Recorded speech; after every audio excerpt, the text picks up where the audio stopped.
বিসমিল্লাহির রহমানির রহিম। প্রিয় দেশবাসী, আসসালামু আলাইকুম ওয়া রাহমাতুল্লাহি ওয়া বারাকাতুহু।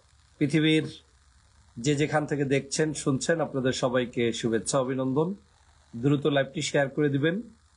আমরা শায়েখ ডক্টর মিজানুর রহমান আজহারী সাহেবের প্রত্যেকটি মাহফিলের শেষ দিন, যেদিন মাহফিল শেষ হয়, পরের দিন সেই মাহফিলের কিছু ভালো মন্দ পর্যালোচনা করার চেষ্টা করি এবং সেই পর্যালোচনার উপর থেকে ভিত্তি করে পরবর্তী সেশন বা মাহফিলগুলো কিভাবে সুন্দর করা যায় কিংবা যুব সমাজকে কিভাবে এঙ্গেজ করা যায়, এই বিষয়গুলো আমি আমার জায়গা থেকে কিছু কথা বলার চেষ্টা করি। আজকে সেই জায়গা থেকে গতকালকের ঐতিহাসিকভাবে সম্পন্ন হয়েছে বরিশাল বিভাগীয় মাহফিল তথা পটুয়াখালীতে যেটা অনুষ্ঠিত হয়েছে, সেই ঐতিহাসিক মাহফিল সুন্দর, সুষ্ঠু এবং সুন্দর ম্যানেজমেন্টের মাধ্যমে সম্পন্ন হওয়ায় আমি বাংলাদেশের সকল ধর্মপ্রাণ মানুষদেরকে ধন্যবাদ জানাই, স্পেশালি পটুয়াখালীবাসীকে ধন্যবাদ জানাই।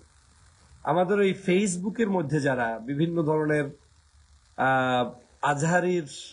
আজহারিকে যারা একটু ভিন্নভাবে উপস্থাপন করতে চান, ট্যাগ লাগাতে চান, বিভিন্ন নামে সাব্যস্ত করতে চান, তাদের জন্য পটুয়াখালীর মাহফিলটা একটা মডেল ছিল। আমি একটু উদাহরণ দিলেই বুঝবেন যে কেন পটুয়াখালীর মাহফিলটা মডেল ছিল। শুধু পটুয়াখালী না, আমি যেহেতু এর আগের আরো 2-3টি মাহফিলে উপস্থিত ছিলাম, সেগুলোর জায়গা থেকেও যদি আমি বিশ্লেষণ করি, তাহলে প্রত্যেকটা মাহফিল ছিল একটা নির্দলীয়, নিরপেক্ষ, সকল দলের অংশগ্রহণের একটা মাহফিল। একমাত্র ফেসিবাদ যারা চরমভাবে মাহফিল বন্ধ করতে চায় কিংবা দুষ্ট চক্রের সদস্য, তারা ছাড়া সকলের উপস্থিতি ছিল। যেমন পেকুয়ার মাহফিলে বিএনপি নেতা সালাউদ্দিন সাহেব লন্ডন থেকে বক্তব্য দিয়েছে, লন্ডনে বসে বক্তব্য দিয়েছে, সেখানে একেবারে মনিটরে তার বক্তব্য পাবলিশড হয়েছে। এখন যেই কর্মী মনে মনে ভাবছেন আজহারি তো আমার না, আজহারি তোমার না, কিন্তু তোমার বাবা তো সেখানে বক্তব্য দিয়ে এসেছে আমার চোখের সামনে, ওদিন আমিও বক্তব্য দিয়েছি, তাহলে তুমি যারা তোমার না বলে বিভিন্ন ধরনের ইকুয়েশন তৈরি করার চেষ্টা করো, তাদের জন্য হচ্ছে এগুলো শিক্ষা। উপরে সবাই ঠিক, তুমি নিচে নিচে ছাগলের 3 নাম্বার বাচ্চার মতো লাফিয়ে লাফিয়ে নিজেকে ধ্বংস করা, সমাজকে ধ্বংস করা, এটা কিছু মানুষের অভ্যাসে পরিণত হয়েছে। আমি পটুয়াখালী মাহফিলের প্রথম একটা দিক বর্ণনা করতে চাই, সেটা ছিল সবচেয়ে ভালো লাগার দিক। এক পাশে জামাতের ডাক্তার শফিকুল ইসলাম মাসুদ সাহেব, ডক্টর শফিকুল ইসলাম মাসুদ, আর এক পাশে air vice marshal Altaf Hossain Chowdhury, বিএনপির সাবেক এমপি, স্বরাষ্ট্রমন্ত্রী সেই ব্যক্তি, আর মাঝখানে মিজানুর রহমান আজহারী সাহেব। নিশ্চয়ই আমি কোনো বানানো কথা বলছি না, আপনাদের ইউটিউবে যান, ফেসবুকে যান, সব ছবিতে দেখবেন, সর্ব জায়গায় আপনারা পাবেন আলতাফ হোসেন চৌধুরী সাহেবের নাম। তাহলে আলতাফ হোসেন চৌধুরী কি, কোন দল করে? আলতাফ হোসেন চৌধুরী সাহেব বিএনপির, আলতাফ হোসেন চৌধুরী সাহেব সাবেক স্বরাষ্ট্রমন্ত্রী, এয়ার ভাইস মার্শাল, সেই ব্যক্তি উপস্থিত, পাশে আর একজন ডক্টর শফিকুল ইসলাম মাসুদ সাহেব, জামাত ইসলামের নেতা, মাঝখানে ছিলেন আজহারী সাহেব। সৌন্দর্যের একটি সুন্দরতম নমুনা পটুয়াখালী গতকালকের প্রমাণ করে দিয়েছে যে মাহফিলগুলোতে উদারতা এবং সকল রাজনৈতিক দলের অংশগ্রহণ থাকা এবং তারা আসবে, তাতে কোনো বাধা নেই, সম্মান করা হয়। আমি ভালো লেগেছে, ম্যানেজমেন্টকে আমি ধন্যবাদ জানাই। কালকে তারা 2জন ব্যক্তিকে আমি নিজে দেখেছি, তারা ক্রেস্ট প্রদান করেছে। একটা ক্রেস্ট দিয়েছে আমাদের শায়েখ মিজানুর রহমান আজহারী সাহেবকে, আর একটা দিয়েছেন আলতাফ হোসেন চৌধুরী সাহেবকে। এখন আপনাকে প্রশ্ন করে বলি, গতকালকের এই air vice marshal Altaf Hossain Chowdhury সাহেব বিএনপির হয়ে ওই অঞ্চলে, তার এলাকা পটুয়াখালী, সেই এলাকায় তিনি ওই মাহফিলে উপস্থিত থেকে তার ক্ষতি হয়েছে না লাভ হয়েছে? এত বড় একটি সম্মেলন, এত বড় একটি গণজামায়াত, এই তাফসির মাহফিল ছাড়া উপস্থিত করা কি সম্ভব? আপনি যদি রাজনৈতিক হিসাবও চিন্তা করেন, সেখানেও আপনি যেমন লাভবান হয়েছেন, পাশাপাশি আপনি কোরআনের আজকের সেখানে কাজ করেছেন, কোরআনের খাতিলে আপনি আল্লাহর পক্ষ থেকেও যা যা পাবেন। তো সেই জায়গা থেকে কালকের এই মাহফিলে আমি ম্যানেজমেন্টকে প্রথমেই ধন্যবাদ জানাই যে আপনারা আলতাফ হোসেন চৌধুরী সাহেবকে সম্মান করেছেন ওদিকে শফিউল ইসলাম মাসুদ সাহেব এক পাশে ছিলেন, অন্যদিকে আজহারি সাহেব সেখানে উপস্থিত ছিল। আমার ভালো লেগেছে তাদের গতকালকের ম্যানেজমেন্টের হোল টিমের স্ট্রাকচারটা, আর পরিবেশটাও সুন্দর ছিল। আমি যদিও কখনো যাওয়ার সুযোগ পাইনি পটুয়াখালীর ওই জায়গায়, হয়তো কুয়াকাটা যাওয়ার পথে পটুয়াখালী হয়েছি, জীবনে কখনো সুযোগ পেলে আসব, কিন্তু আমার খুব ভালো লেগেছে যে মাঠের স্ট্রাকচার, রাস্তার ডিজাইন, সৌন্দর্যতা, এটা খুব পছন্দসই একটি জায়গায় আপনারা প্রোগ্রাম করতে পেরেছেন। সবচেয়ে বেশি ভালো লেগেছে জেনজিদেরকে, যারা বিভিন্ন মাহফিলে তাদেরকে নিয়ে উদ্ভট উদ্ভট মন্তব্য অনেক সময় ফেসবুক ইউটিউবে হয় যে তাদের কারণে মাহফিলগুলো সুন্দর হয় না, কিন্তু আমি এটার চরম বিরোধিতা করি। ওই জেনজির কারণেই মাহফিলগুলো সুন্দর হয়, কারণ শ্রোতা এখন 70-80 বছরের বুড়া মানুষ যতটা জরুরি, তার চাইতে শ্রোতা জরুরি আমার এই ইয়াং জেনারেশন, ইয়াং স্টারদেরকে।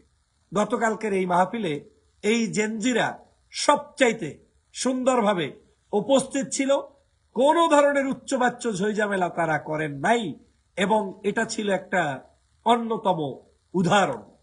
আমি আজহারি সাহেবকে ধন্যবাদ জানাই। উনি পটুয়াখালীতে উপস্থিত হয়ে বাংলাদেশের বিখ্যাত 3টি বড় বড় দরবার, যেটা বরিশাল অঞ্চলে অবস্থিত, তাদের নাম নিয়ে তিনি ওখানে বক্তব্য দিয়েছেন। একজন ব্যক্তি হচ্ছে, আপনারা নিশ্চয়ই জানেন যে বাংলাদেশে ইত্তেহাদ মাল ইখতিলাফ, মতানৈক্য সহ ঐক্য, এই শব্দটাই উচ্চারণ করেছে আজহারি সাহেব। মানে মতানৈক্য সহ ঐক্য, মানে আপনি যেমন আছেন তেমন থাকেন, আপনি চরমনাই হন, শশীরা হন, আর একপন্থী হন, জামাত হন, এটা ছাড়বেন না, কিন্তু তারপরেও ঐক্য, বিশেষ ইস্যুতে ঐক্য, আমাদেরকে জাতীয় ইস্যুতে ঐক্য, ধর্মের ইস্যুতে ঐক্য, এরকম ঐক্যের আহ্বানকারী একজন ব্যক্তি ছিলেন। তিনি হচ্ছেন ঝালকাঠির নেসরাবাদ দরবারের মরহুম পীর আল্লামা শায়েখ আজিজুর রহমান নেসরাবাদী কায়েদ সাহেব হুজুর কেবলা রহমাতুল্লাহ আলাই। তো আজহারি সাহেব 3 জন পীর সাহেবের নাম নিয়ে তাদেরকে শ্রদ্ধা করেছেন।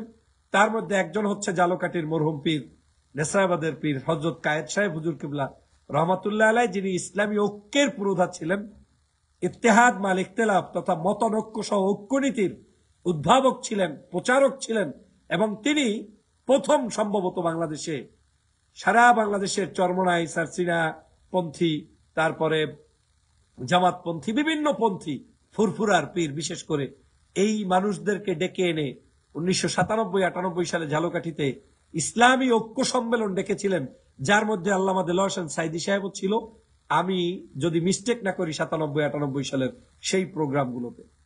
তো তার নাম স্মরণ করেছেন। দ্বিতীয়, উনি স্মরণ করেছেন দক্ষিণবঙ্গের ঐতিহ্যবাহী দরবার, বাংলাদেশের অন্যতম সেরা দরবার সারসিনা দরবার শরীফের নাম, যে এই দরবার থেকে বিভিন্ন মাদ্রাসা প্রতিষ্ঠান সারা বাংলাদেশে ছড়িয়ে ছিটিয়ে আছে, সেই পীরের তিনি খেদমত করার সুযোগ পেয়েছেন, মরহুম পীর, তাকে স্মরণ করেছেন। আমি সেজন্য আজহারি ভাইকে ধন্যবাদ জানাই।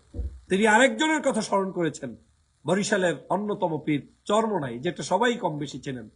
চরমনাইয়ের পীর ইসলামী আন্দোলন বা তারা যে বিভিন্ন জায়গায় দরবার এবং মাদ্রাসা এবং প্রতিষ্ঠানের বাহিরেও রাজনৈতিক অঙ্গনে অবদান রাখছেন, সেজন্য তিনি তাকে ধন্যবাদ জানিয়েছেন। আরে এটাই তো সৌন্দর্যতা। আলেমরা দেখে যান, শিখে যান, দেশের মানুষ শিখে যান। তিনি কওমি আলেমদের নাম উচ্চারণ করেছেন, আলিয়ার আলেমদেরকে নাম উচ্চারণ করেছেন, এই যে একটা সৌন্দর্যতার বাতাস দিয়েছেন। এখন শত্রুপক্ষ যারা ধর্মের বিরুদ্ধে, ইসলামের বিরুদ্ধে নখ টাকাইতে চান, তারা এখন কি বলবেন? বিএনপি ছিল, জামাত ছিল, আলিয়া ছিল, কওমিয়া ছিল, আর অন্যদিকে তিনি পীরদের নাম সবাইকে সম্মান করে উচ্চারণ করে রেখে গেলেন। এখন তুমি কি বলবা বলো? এখন যারা বলবে তারা বুঝতে হবে সত্যিকার অর্থে কোনো কিছুই তার ভালো লাগে না, ধর্মীয় উৎসব, ধর্মীয় কাজ তার ভালো লাগে না, বিধায় তারা এটা বলবে। আমি সেজন্য পটুয়াখালীর মাহফিলটা আমার এত ভালো লেগেছে, সবগুলোই ভালো লেগেছে, but specially I like to give thanks to this management, যারা এটাকে নাইসলি অর্গানাইজ করেছে।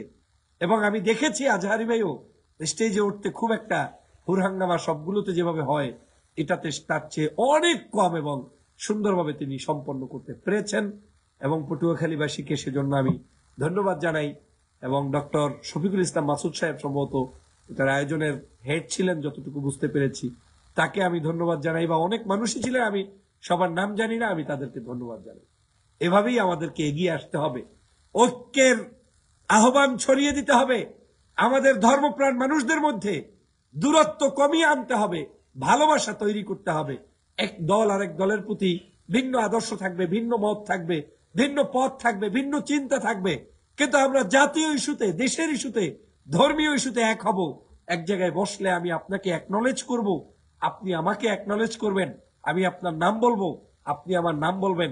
এইভাবে করে করে আমাদের প্রত্যেকের এভাবেই এগিয়ে আসা উচিত, এবং সেই কাজটা গতকালকে করেছে।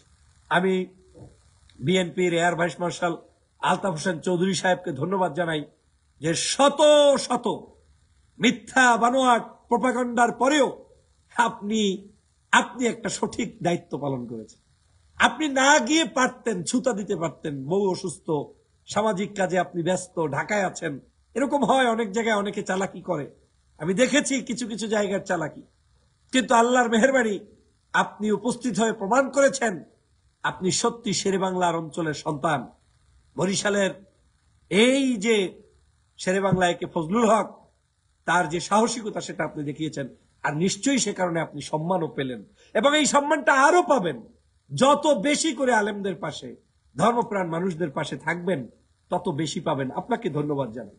আর সর্বোপরি এই অঞ্চলের সকল ধর্মীয় জনতা যারা এই বাজারের হোটেলগুলো ছেড়ে দিয়ে বাসার পাশে আশেপাশে মহিলা মানুষদেরকে, পুরুষ মানুষদেরকে বিভিন্ন বাসা বাড়িতে রাখার সুব্যবস্থা করে দিয়েছেন, থাকার সুব্যবস্থা করে দিয়েছেন, এই এত লক্ষ মানুষের আয়োজনের মধ্যে আপনারা যে প্রত্যেকে ধৈর্যের সাথে সুন্দরভাবে প্রোগ্রাম করে দিয়েছেন, আপনাদেরকে ধন্যবাদ জানাই।